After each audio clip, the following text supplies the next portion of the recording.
नमस्कार. इयत्ता सातवीमध्ये आपण मागच्या तासाला काय पाहिलं तर फॅक्टरायझेशन म्हणजे फॅक्टर पाडणं, प्राईम फॅक्टर.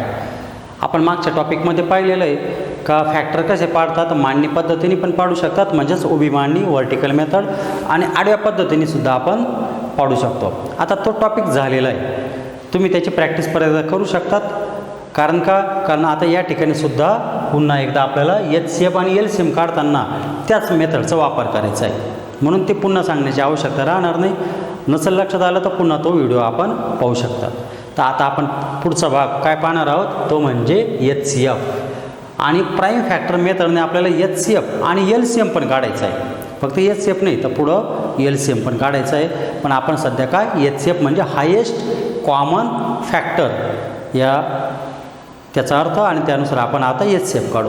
तर पहिलं एक उदाहरण घेऊ. फॉर एक्झाम्पल 56 अँड 32 असं एक उदाहरण घेतलं का ज्याचं मला काय काढायचं आहे HCF. पहिलं काम काय करायचं, प्राईम फॅक्टर म्हणजेच फॅक्टर पाडायचे आणि मग कॉमन काढणं हे काम असतं. मग आता पहिल्यांदा 56चे फॅक्टर काय, तुम्ही उभ्या मांडणीने पण करू शकतात, मी आडव्या मांडणीने करतो.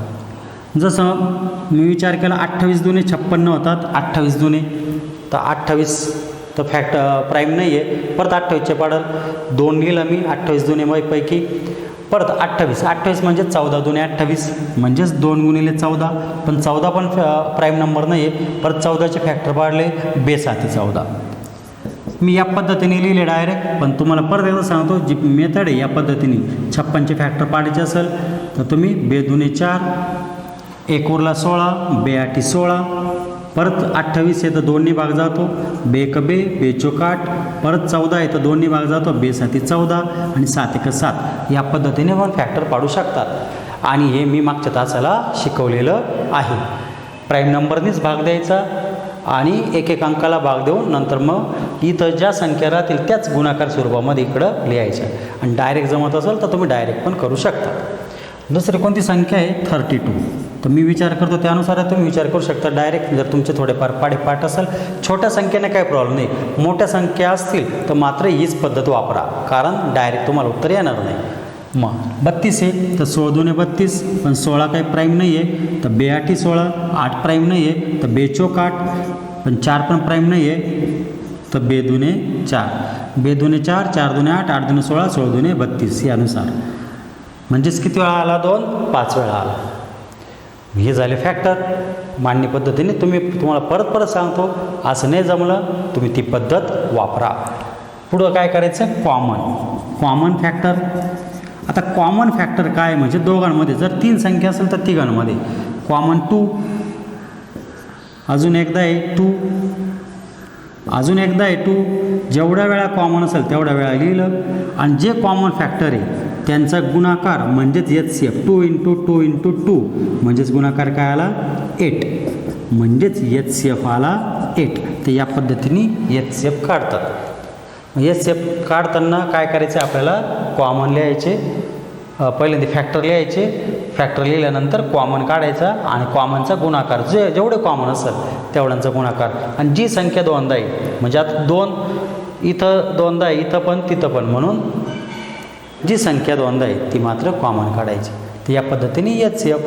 अजून एक उदाहरण सांगतो. आता या ठिकाणी 3 संख्या लिहिल्या 57, 75 आणि 102. 3 संख्या आहे, आपण पाहू. पहिलं काम काय, फॅक्टर.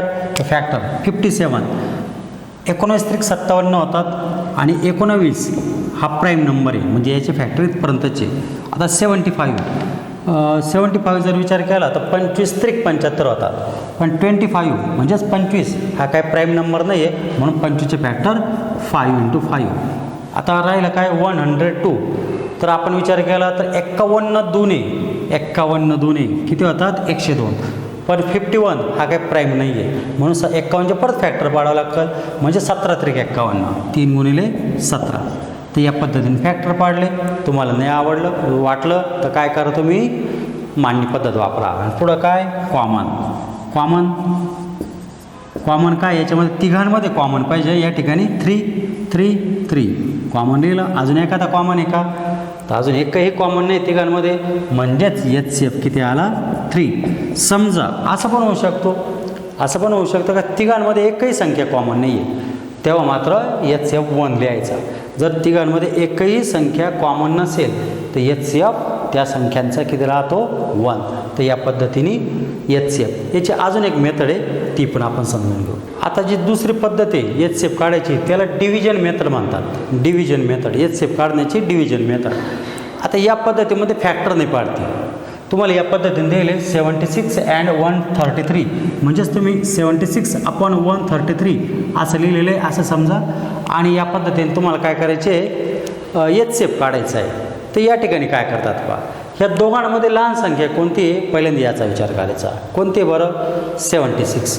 तर ह्या 76नी हा जो 76 आहे तर याने 133ला भाग द्यायचा. जेवढा भाग जाईल तेवढा द्यायचा, पॉईंटमध्ये लिहायचं नाही, फक्त भाग द्यायचा पूर्णांकामध्येच. म्हणजे 76 दुने जर विचार केला आपण तर 76 दुने 152 होतील, म्हणून ते शक्य नाही, म्हणून 76 1 76. वजाबाकी योग्य करायची फक्त. 13तून 6 गेले 7, हातचा आला 1. 13तून 8 गेले 5, हातचा आला 1 आणि 0चे 0, म्हणजे किती उरले 57.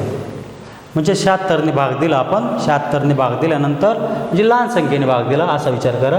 तर वजाबाकी आली 57, म्हणजेच बाकी आली 57. जी बाकी आली त्याला आपण रिमाइंडर म्हणतो. तर त्या रिमाइंडरने या 76ला परत भाग द्यायचा. या ठिकाणी भाग देतो, म्हणजे कोणी भाग द्यायचा 57ने कोणाला द्यायचा 76ला. म्हणजे 76 डिवायडेड बाय 57 भाग द्यायचा. आणि जो भागाकार याच पद्धतीने परत करायचा. आता 57 दुने तर शक्य नाही आहे, म्हणून 57 1 57. आणि वजाबाकी 16तून 7 गेले 9, हातच्या आला 1, 5तून 6 गेला 1, म्हणजे किती आले 19. परत बाकी आली. जोपर्यंत बाकी 0 येत नाही तोपर्यंत काम करायचं बरं का. बाकी किती आली 19. आता परत जसं इथं आपण 57नी 76ला भाग दिला तसं इथं 19नी 57ला भाग द्यायचा. जी बाकी आली तिने या डिवायझरला भाग द्यायचा.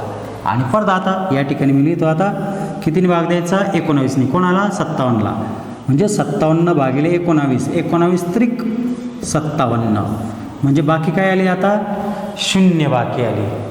बाकी 0 आली म्हणजे आपलं काम संपलं. पण मग HCF काय महत्त्वाचं काय HCF काय. मग यानुसार ज्या संख्येमुळं बाकी 0 आलेली, ज्या संख्येने भाग दिल्यामुळं बाकी 0 आली तो राहतो HCF. The HCF of 76 and 133 is 19. तर किती आला 19. हा त्याचा HCF आहे. म्हणजे 19नी या दोघांना भाग जातो पूर्णपणे असा त्याचा अर्थ राहतो. HCF म्हणजे अशी संख्या मोठ्यात मोठी जिनी त्या दोन्ही संख्यांना पूर्ण भाग जातो. मोठ्यात मोठी अशी संख्या का जिनी काय होतो त्या दोघांना पूर्णपणे भाग जातो. जसं 19नी या दोघांना भाग जाईल. तुम्ही 19चा टेबल जर पाहिला तर तुमच्या लक्षात येईल ते. तर या पद्धतीने HCFची दुसरी मेथड. आता HCF अजून एका पद्धतीने काढता येतो. फॅक्टर तर पाडतोच आपण, पण त्याच पद्धतीचा विचार आणि मांडणी पद्धतीचा म्हणजे उभ्या मांडणीचा. तर ह्या तिन्ही संख्या एकाच वेळेस जर आपण लिहिल्या एकाच वेळेस, म्हणजे कोणकोणत्या संख्या आहे तर 42, 45 आणि 48 या तिन्ही संख्या एकाच वेळेस लिहायच्या ज्या दिलेल्या आहे. आणि या तिघांना भाग जाणारी संख्या शोधायची. जर तिघांना भाग जाणारी संख्या शोधली आपण आणि फक्त त्या संख्येनेच भाग दिला तर तो जो राहतो तोच HCFनुसार आपल्याला लिहिता येतो. मग आता आपण विचार करूया तिघांना भाग जाणारी संख्या आहे का. तिघांना कोणत्या टेबलमध्ये 42 पण आहे, 45 पण आहे, 48 पण आहे. जर याचं उत्तर असलं का कोणत्याही संख्येने या तिघांना भाग जात नाही तर HCF याचं 1 राहील. हे लक्षात ठेवा. म्हणजेच जर विचार केला 42, 45 आणि 48 या तिघांना एकाही संख्येने भाग जात नाही, म्हणून HCF किती आला 1. कोणत्या संख्येने भाग जात नाही म्हणून HCF आला 1. तर या पद्धतीने पण विचार करता येतो. अजून एक उदाहरण पाहू आपण. आता जे पुढचं उदाहरण आहे ते काय घेतलं मी 60, 12 आणि 36 त्याच पद्धतीने मांडणी करतो. 60, 12 and 36 आणि तसाच विचार करायचा तिघांना भाग जायला पाहिजे. तिघांना आता इथं तर शेवटी 0 आहे, 2 आहे, 6 आहे. आपण मागच्या तासाला आपण पाहिलं होतं का कोणकोणत्या संख्या असतील एकक स्थानी तर भाग जातो. ज्या टेस्ट होत्या त्यानुसार इथं 2ने भाग जाईल तर त्यानुसार भाग देतो. 2 6, 0 0, 2 12 या ठिकाणी पण 2ने जाईल. 2 1 बे 1 उरला म्हणजे 16, 2 8 16. परत विचार केला या तिघांना कशाने भाग जाईल तर लक्षात आलं दोन्ही प्राईम नंबर आहे, फक्त प्राईम नंबरनेच भाग द्यायचा हे लक्षात ठेवा. दोन्ही भाग दिला. बे एक बे, एक उरला 0 म्हणजे 10, बे पंचे 10. परत दोन्ही भाग जाईल, बे त्रिक 6. परत दोन्ही भाग जाईल, बे 9 18.